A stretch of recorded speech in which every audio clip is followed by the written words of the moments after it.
Истрага против 49 лица, од кои најголем дел лекари за злоупотреби за стекнување со право за туѓа нега и право на инвалидски пензии, отвори основното јавно обвинителство за гонење на организиран криминал и корупција.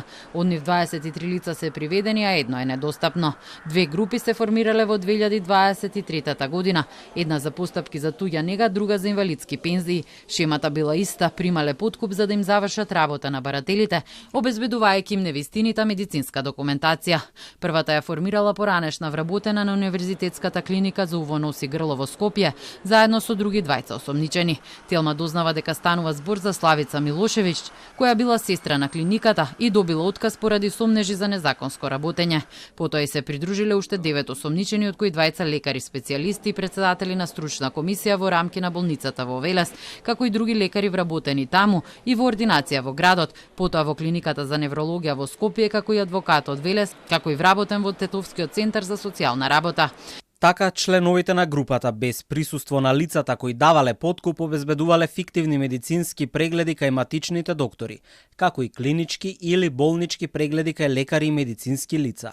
Во исто време и докторка од клиниката за уво, нос и грло Скопје, која била и член на комисијата, Телма дознава дека станува збор за Габриела Копачева Барсова, заедно со првоосомничената, поранишната сестра на истата клиника Славица Милошевиќ и двајца други осомничени создале друга група на која потоа и се придружиле уште 12 осомничени, од кои тројца од првата група.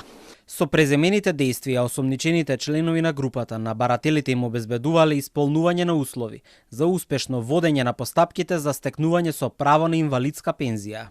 Министерот за здравство Арбен Таравари изјави дека имал информации за нечесни доктори. Знам и јас имам информации дека има такви феномени, не сакам да генерализирам, не се сите доктори, меѓутоа таму кај што постојат сомнежи ги поддржувам со сета почит и стоиме како Министерство за здравство тука да им помогнеме во сите вакви акции за да се исчисти со криминалот и корупција.